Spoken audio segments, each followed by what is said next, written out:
People loved Reagan. I loved Reagan. Yeah. But people don't realize from 82 to 88, the federal government tripled in size. Yes. Huge. Yeah. He was Mr. Conservative himself, Right. but he had a Democrat House and Senate. Yeah.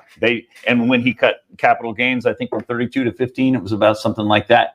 All these government revenues flowed in because people were cashing out, and they didn't say, "Oh, we're going to reduce taxes." Right. They spent all that money, made government bigger. And that's the irony of government, because that's what gives them power as well. The deep state, the bureaucracy behind the actual government, the one that really controls what we do. And that is really the bottom line why they cannot allow Trump to be president. I'm telling you right now. Right. They cannot allow it. I was with this beautiful black lady in Texas. She was awesome. She had the most sweet accent. She says, "They hate Trump. He's playing in their sandbox and taking away their toys." It was the cutest thing I ever heard.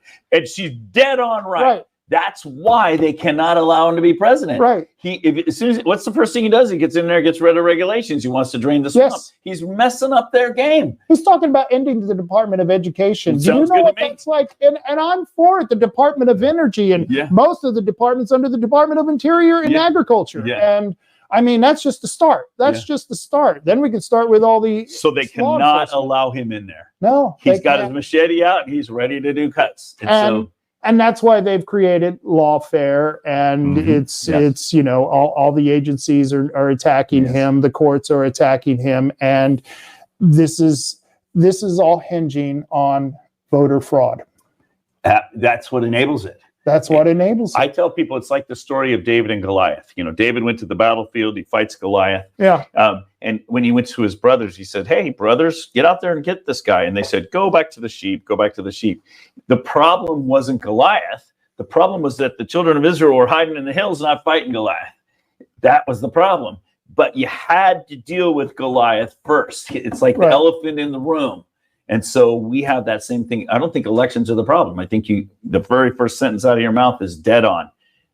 Our culture is apathetic. It's like, let us have our crab and be down at the beach. We'll let somebody else run the government. Okay, well, you act that way, you're going to lose your country. Yep. So that's the real problem. But what's happened is that over time, it's given them so much power through the elections. It's the only way to ever take back the power is to take back our elections. But that's the Goliath. We have to deal with that first. Everything else is downstream from that. So, and I've often said this, I wouldn't give a damn about voting if we had the proper policies in place and nobody could change them, because then I wouldn't care. Nobody's going to ever garner authority over me. Right. That's not the way we work, because they've changed it into almost literally a direct democracy. You know what I mean? As far as the citizens now can decide what's right for you and what's right for me. Yeah. And that's the problem when you have two wolves and a sheep voting once for democracy. Lunch. Yes. Exactly. And so going back to a constitutional republic, because we didn't like the monarchies, we didn't like the oligarchies for a damn good reason. But democracy is leading to a tyranny of itself. It's 100%. Tyranny of the masses over the minority.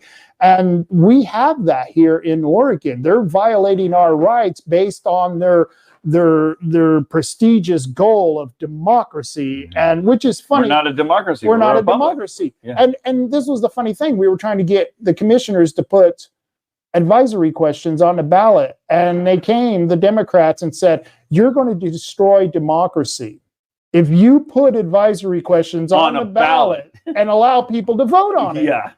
And they were saying the irony you're of that. looking at that, and you're like, they're insane.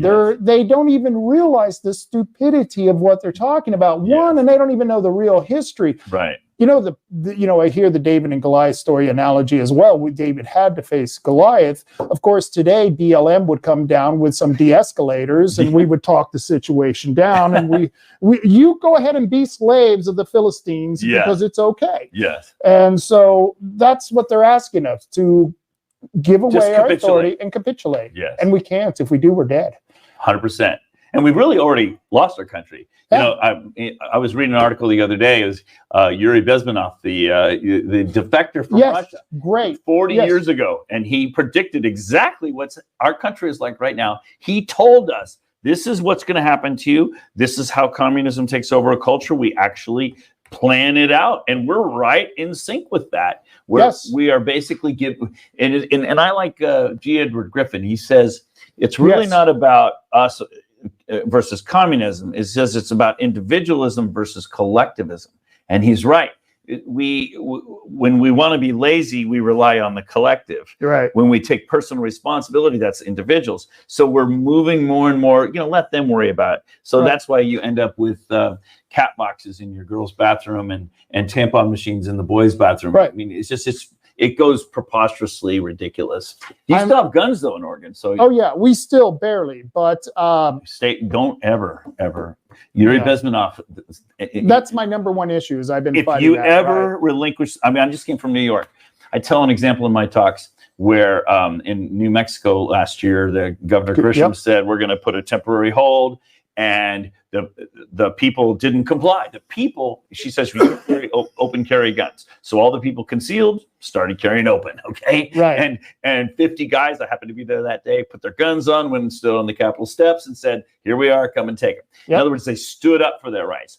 Well, I was telling that story in New York recently, and I said, what would happen if you guys did that? Their faces went white. They said, Dr. Frank, we can't even own a gun in our state without a permit. Right. Well, wait a minute. We're not even talking about like concealed or permits. You Just can't to even own it. You can't even own one in your state. I said, well, what happened if 50 of you put guns on and went and stood on the Capitol steps like they did in New Mexico? Oh, the state police would come out and arrest every one of us. Think about that for a minute. Well, what if 100 of you did it? Well, they'd send twice as many cops. And I said, well, what if 1,000 of you did it? And then the room was silent. And then one of them said, oh, that might work. That might work. Okay, then guess what? You are obligated. Yes. Jefferson said, if a law is unjust, you have a duty to not obey it. Right. So really, they've been so compliant for so long. They've just gradually eroded their constitutional rights down to Yep. where they're, Jefferson said, when the people are afraid of the government, that's tyranny. When the government's afraid of the people, that's liberty. So I would say to you, Oregonians, never. And if they pass a law that says you can't, you need to stand up and say, well, you need to not comply. Yeah. And you're not breaking any laws. You're complying with a higher law. Law. Right. Anything that compromises your constitutional rights, you'd have to comply with. Right. And that's the first thing they'll go, well, you're going to uphold the law by violating the law. Well, the law's unconstitutional. So you And don't have that's to. the In problem. fact, you're not only you're obligated to not obey it. Right. And because that's how we inherited this country. There you go. With those obligations and responsibilities. They always talk about the freedom of this and my rights for that. Yeah. And of course, today they're creating rights that do not exist. Right. Which kind of brings me to a point I was going to ask you about in voting. Yeah. Voting is a right. It's not a natural right. I agree with you. Nowhere in It's nature. not a God-given right. It's not a God-given I right. agree with you. That's why we have to kind of fight for it in a better way, don't we? Yeah, it's a constitutional Oh, right. right. And actually the federal constitution specifies that the states get to decide how they run their own elections. That's right. And so the fact that we have all this federal interference is very interesting because Yes. constitutionally, each state makes its own rules. And that's been complicated for my work as I travel the country. For example, here in Oregon, you just mail ballots to everybody. Yeah. Oh, man, is that a bad idea? Yeah. Especially since you have some of the dirtiest voter rolls in the country. Yeah. You're just basically littering the pavement with Yes. with ballots that can be scooped up and cast. It's just preposterous. But anyway, you could argue, and I'm just coming back to that. You could say, well, gee, but this system you're using, because it's so bad, because it enables fraud, it's unconstitutional because our state constitution gives us the right to have our ballot be counted and our vote to matter. And this system is actually diluting that. It's actually, every fraudulent ballot is actually nullifying one of our real ones. Right. So as a community, and this is the argument I make when I go community to community, is I say, your state constitution gives you the constitutional right to have your vote count. Well, guess what? The system they're using is disenfranchising you from that. So as a community, you should say to the state, we're not going to comply.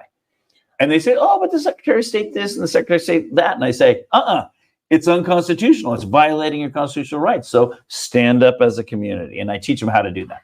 You use the word community, and I have explained on my show